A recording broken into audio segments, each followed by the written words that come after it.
കേൾ സുവിശേഷം. മാനവ സമൂഹമേ, രക്ഷയിൻ സുസന്ദേശം നിഷേധിച്ചു പോയിടല്ലേ.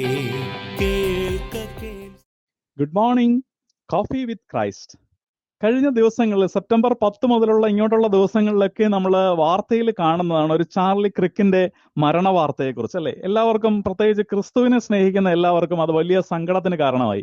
കാരണം എന്ന് പറഞ്ഞാൽ ഏറ്റവും ചെറുപ്പത്തിൽ തന്നെ വലിയ തീഷ്ണതയോടുകൂടി അനേകം ചെറുപ്പക്കാരെ ക്രിസ്തുവിലേക്ക് ആനയിക്കുന്നതിന് വേണ്ടിയിട്ടും സമൂഹത്തിൽ ഇന്ന് താലോലിക്കുന്ന ഒരുപാട് കാര്യങ്ങൾ അത് തെറ്റാണെന്ന് പരസ്യമായിട്ടും ബോൾഡോടുകൂടിയും ചെറുപ്പക്കാരെ, യുവജനങ്ങളെ അറിയിക്കുന്നതിന് വേണ്ടിയിട്ടും അങ്ങനെ യുവഹൃദയങ്ങളിലേക്ക് സത്യത്തിന്റെ ആത്മാവിനെ കൊണ്ടുവരുന്നതിന് വേണ്ടിയിട്ടും ഇദ്ദേഹം വളരെയേറെ ത്യാഗം, വളരെയേറെ എഫേർട്ട് എടുക്കുന്ന ഒരു ജീവിതം നമുക്ക് കാണാനായിട്ട് സാധിച്ചു. പക്ഷെ പെട്ടെന്നൊരു സുപ്രഭാതത്തിൽ ഒറ്റ സെക്കൻഡ് കൊണ്ട് അദ്ദേഹത്തിന്റെ ജീവൻ പൊലിഞ്ഞത് കണ്ടപ്പോഴത്തേക്കും നമുക്കുമൊക്കെ പെട്ടെന്നൊരു ഷോക്ക് ഉണ്ടായി. എല്ലാവരും സങ്കടപ്പെട്ടു. മീഡിയകളെല്ലാം അത് എല്ലായിടത്തേക്കും സ്പ്രെഡ് ചെയ്തു. നമ്മുടെ വാട്സപ്പ് ഗ്രൂപ്പുകളിലും ക്രിസ്തീയ ഗ്രൂപ്പുകളിലെല്ലാം അത് ഒരു വ്യാകുലം നിറഞ്ഞ ഒരു സ്പ്രെഡിങ് ആയിട്ട് എല്ലായിടത്തും മാറി. പക്ഷെ നമ്മളൊന്ന് ചിന്തിക്കുമ്പോഴത്തേക്കും അതുകൊണ്ട് തന്നെ ഒത്തിരി യുക്തിവാദികൾ ചോദിച്ചു, അദ്ദേഹം ഇങ്ങനെയൊക്കെ നടന്നിട്ട് എന്ത് നേടി? അവർക്കത് മനസ്സിലാവില്ല. എങ്കിലും നമുക്ക് മനസ്സിലാകുന്ന ഒരു കാര്യം കൊളോസ്യ ലേഖനം 3-ാം അധ്യായത്തിന്റെ 2-3 വാക്യങ്ങൾ വായിച്ചാലേ കാണാനായിട്ട് സാധിക്കും. നിങ്ങളുടെ ജീവൻ ക്രിസ്തുവിനോട് കൂടെ ദൈവത്തിൽ നിഗൂഢമായി സ്ഥിതി ചെയ്യുന്നു. എൻ്റെ ജീവൻ, ഞാൻ പുറമേ കാണുന്ന എൻ്റെ ശരീരത്തിന്റെ ജീവനല്ല, ആത്മാവിന്റെ ജീവൻ ക്രിസ്തുവിൽ നിഗൂഢമായി സ്ഥിതി ചെയ്യുന്നു. അതുകൊണ്ട് എനിക്കെന്താ ഗുണം? എനിക്ക് വല്ല ഗുണമുണ്ടോ?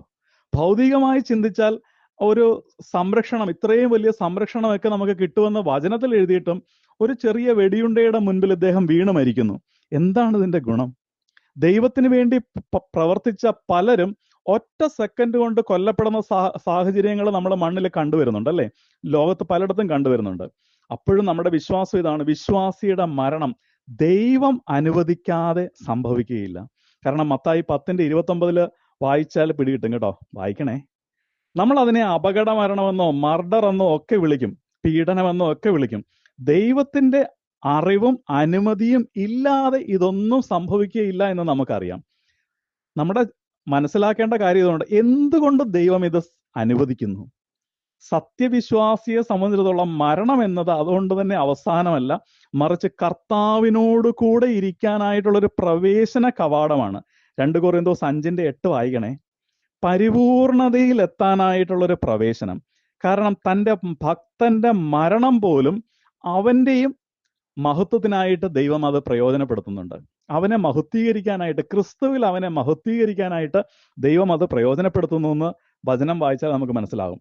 യോഹന്നാൻ 12:24 പറയുന്നില്ലേ, ഗോതമ്പ് മണ്ണിൽ വീണ് മരിക്കുന്നില്ല എങ്കിൽ, അല്ലെങ്കിൽ അഴുകുന്നില്ല എങ്കിൽ അതിന് വിത്ത് പുറപ്പെടുവിക്കാൻ, അല്ലെങ്കിൽ ചെടിയായിട്ട് മുളച്ചു വരാനായിട്ട് സാധിക്കില്ല. ആ ചെടി മുളച്ചു വന്നാലോ ഒന്നിൽ നിന്ന് ആയിരങ്ങൾ, അനേകം 10,000 വിത്ത് മുളയ്ക്കാനായിട്ട് ആ ഒരു വിത്തിന് സാധിക്കും.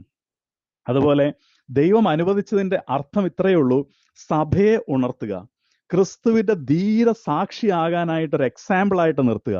അതുവഴി അനേകരെ നിത്യരക്ഷയിലേക്ക് കൊണ്ടുവരാനായിട്ടുള്ള വഴിയായി സ്വർഗം ആ മരണത്തെ ഉപയോഗിക്കുന്നു.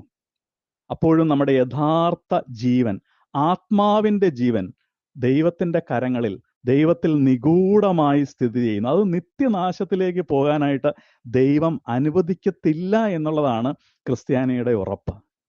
അതുകൊണ്ട് വിശ്വാസിക്ക് മരണം ഒരു നഷ്ടമല്ല, ക്രിസ്തുവിനോടുകൂടെ മഹത്വത്തിലേക്ക് പ്രവേശിക്കാനായിട്ടുള്ളൊരു നേട്ടമാണ്. പുറമേ ഉള്ളവർ നമുക്കിത് കണ്ടാലും മനസ്സിലാകത്തില്ല, അല്ലേ? ഒരു ഉദാഹരണം പറയാം. നമ്മുടെ ബാങ്കിലെ അക്കൗണ്ട്, നാം ബാങ്കിൽ പണം നിക്ഷേപിച്ചാൽ ആരും പുറത്തു നിന്നത് കാണുന്നില്ല, പക്ഷെ അത് സുരക്ഷിതമായി സംരക്ഷിക്കപ്പെട്ട് അവിടെ ഇരിക്കുന്നുണ്ട്. അതുപോലെ നമ്മുടെ ഉള്ളിലുള്ള പണം, നമ്മുടെ ഉള്ളിലുള്ള ആത്മാവ്, അതാണ് ഏറ്റവും വലിയ സമ്പത്ത്. അത് ദൈവത്തിൽ നിക്ഷേപിച്ചാൽ അത് സംരക്ഷിക്കപ്പെട്ട നിഗൂഢമായിട്ടിരിക്കുന്നു. ലോകം നമ്മെ കാണുന്നത് പുറമേയുള്ള രൂപവും പുറമേയുള്ള ജീവനും മാത്രമാണ്. മറ്റൊരു ഉദാഹരണം, വിത്ത് മണ്ണിനടിയിൽ വെച്ച് കഴിയുമ്പോഴത്തേക്കാണ് അത് ആളുകളും ആ വിത്തിനെ കാണുന്നില്ല. പക്ഷെ സമയമാകുമ്പോൾ, അതിൻ്റെ തക്ക സമയത്ത് വെള്ളം വീഴുമ്പോഴത്തേക്കും, അല്ലെങ്കിൽ മഴ വരുമ്പോൾ, മഞ്ഞ് വരുമ്പോൾ, അതിൻ്റെ കാലാവസ്ഥ അനുകൂലമാകുമ്പോഴത്തേക്കും അത് മുളച്ചു വരികയും അതിൽ നിന്ന് അനേകം വിത്തുകൾ ഉണ്ടാകുകയും ചെയ്യും. ഇന്നലെ കണ്ട ഏറ്റവും സുന്ദരമായിട്ടുള്ളൊരു ചിത്രമാണ് ഇനി മുതൽ ഞങ്ങളാണ് ഈ ക്രിക്ക് എന്ന് എഴുതിയ കുറേ ചെറുപ്പക്കാര് ഒരു ടീഷർട്ട് ഇട്ടിട്ട് നിരത്തുകളിലൂടെ നടക്കുന്ന ഒരു കാഴ്ച നമ്മൾ കാണാനായിട്ട് സാധിച്ചു മീഡിയകളിൽ. അല്ലെ, നമ്മുടെ ഫോണിന്റെ അക്കൗണ്ടുകളൊക്കെ പാസ്വേഡ് കൊണ്ട് സുരക്ഷിതമാക്കി സംരക്ഷിക്കപ്പെട്ടിട്ടില്ലേ, മറ്റുള്ളവർ തുറക്കാതിരിക്കാൻ. അതുപോലെ നമ്മുടെ ജീവന്റെ പാസ്വേഡാണ് ക്രിസ്തുവിൽ, യേശു ക്രിസ്തുവിന്റെ രക്തം മൂലം സംരക്ഷിക്കപ്പെട്ടിരിക്കുന്നത്. അതിനെ തൊടാൻ ശത്രുവിന് സാധിക്കുകയില്ല. ജോബിനെ പരീക്ഷിക്കാനായിട്ട് സാത്താനെ വിട്ടപ്പോഴത്തേക്കും കർത്താവ് പറഞ്ഞു, അവന്റെ ജീവനെ തൊട്ടുപോകരുത്, ആത്മാവിനെ തൊട്ടുപോകരുത്. ഇതുപോലെ ശരീരത്തെ നശിപ്പിക്കാൻ സാധിക്കുന്നവനെ നിങ്ങൾ ഭയപ്പെടേണ്ട, എന്നാൽ ശരീരത്തെയും ആത്മാവിനെയും നരകത്തിലേക്ക് എറിയാൻ കഴിവുള്ളവൻ അതാരാണ്?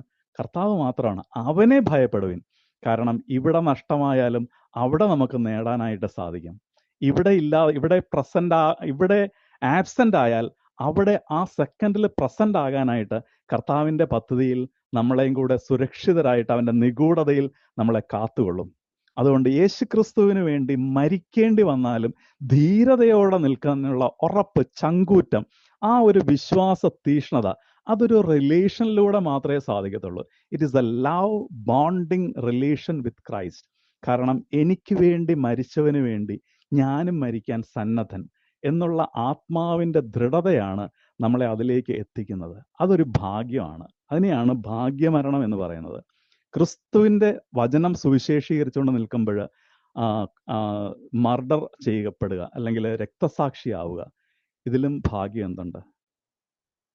അനേകരെ ക്രിസ്തുവിലേക്ക് നേടാൻ വേണ്ടിയിട്ടുള്ള മരണം, ഏറ്റവും നല്ല മരണം. കാരണം കർത്താവിൻ്റെ കരങ്ങളിൽ നമ്മുടെ ജീവൻ നിഗൂഢമായി സംരക്ഷിക്കപ്പെട്ടിരിക്കുന്നു. നല്ലൊരു ദിവസം ആശംസിക്കുന്നു. ദൈവം നമ്മെ അനുഗ്രഹിക്കട്ടെ.